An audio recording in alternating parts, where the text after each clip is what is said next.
Should you fast when you're sick? I have 4 things that I want to bring to your attention. The first 3 are actually questions. So the first question I have for you is, what would your dog do? Would your dog fast if your dog was sick?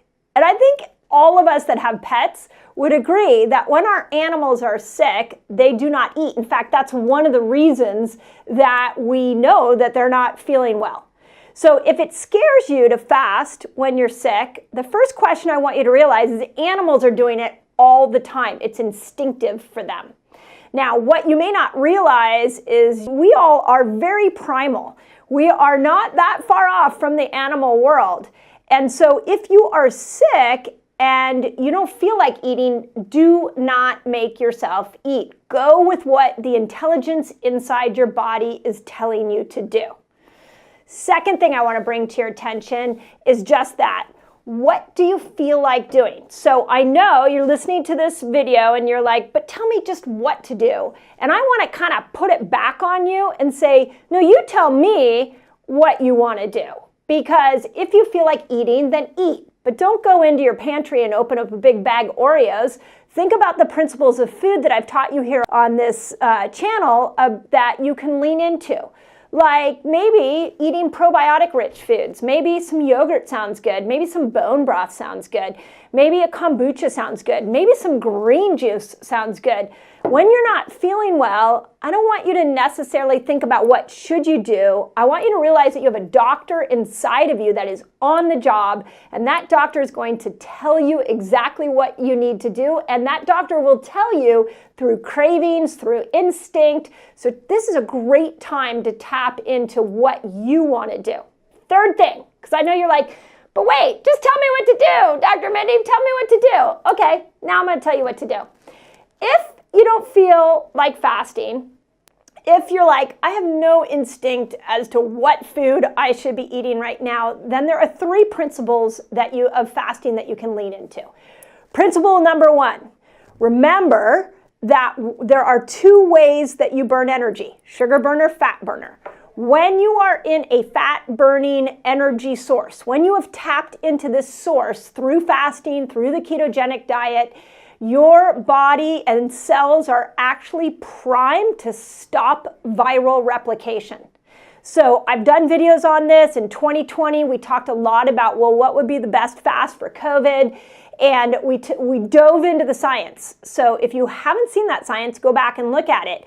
But when you are operating from a ketogenic energy system, a fat-burning energy system, when you are not a sugar burner, when you are getting ketones, when a virus comes into your sphere or is in your body, your cells will shut down the replication.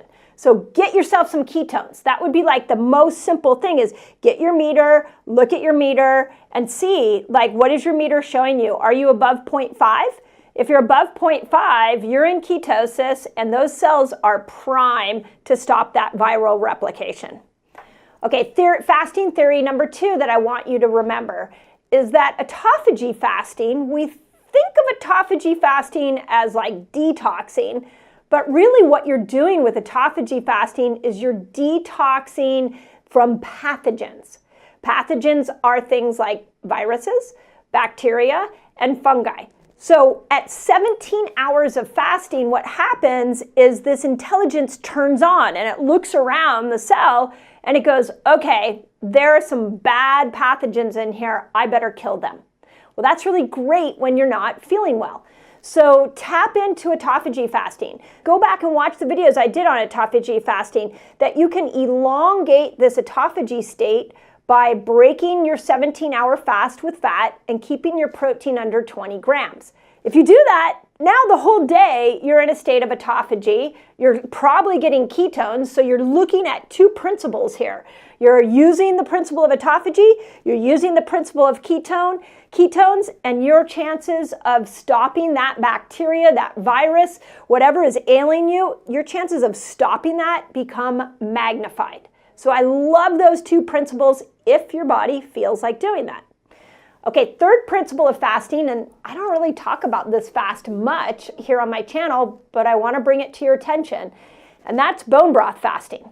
So we talked about it. I talked about it a little bit earlier. Some of you crave that broth. Great. Well, what if you just drank bone broth all day?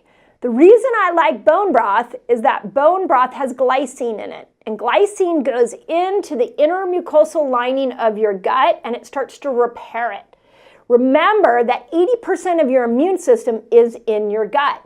So if you're not sure you want to do autophagy fasting, you want to eat something or drink something, bone broth, perfect time to do a bone broth fast. Last thing I want to tell you is there's some bonus hacks that you can do if you're not feeling well. And especially when you have a fever, when you have achiness, there's a couple hacks you can do. First one, remember that it may be time for some supplements. And I'm very picky about the supplements I recommend to my resetters.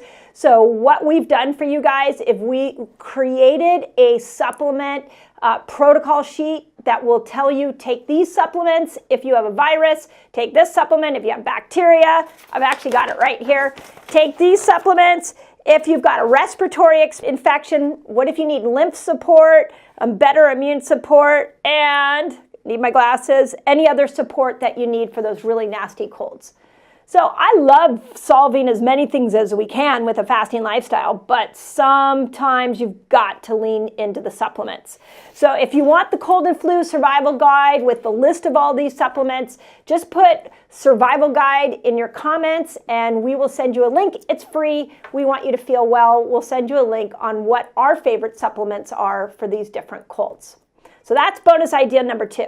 That was bonus idea number 1. This is bonus idea number 2.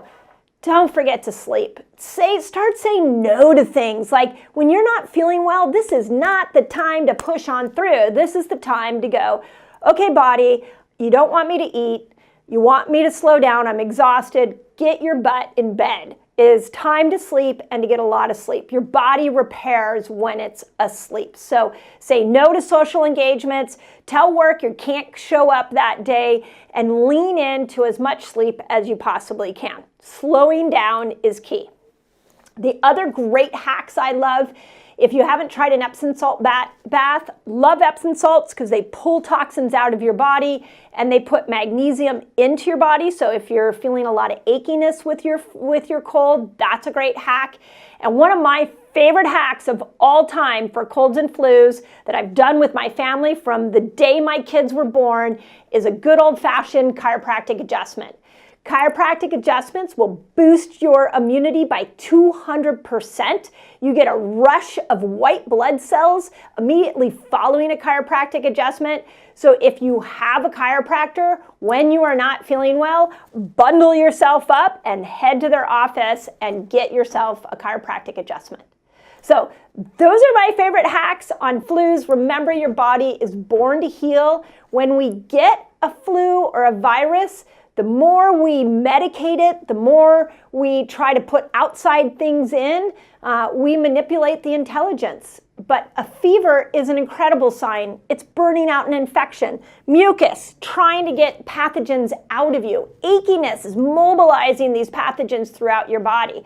So knowing that these are really positive signs, as crummy as they feel, can be really helpful to tag on your fasting lifestyle to those symptoms and just honor the intelligence that you were born in. So let me know. Does that help? What's your favorite thing to do when you have the flu? Let me know. I'd be curious. Again, we all learn from each other. And if you want our cold and flu protocols, we would love to give it to you. Just put it in the comments and we'll send it your way. And as always, you're amazing, and I hope that helps. You want to dive into autophagy more? I have a great video called The Best Way to Extend a Fast and Boost Autophagy. So go check out that video. Once you click into this fasted state, somewhere in between 8 to 12 hours, now the trick is, how do we stay there longer?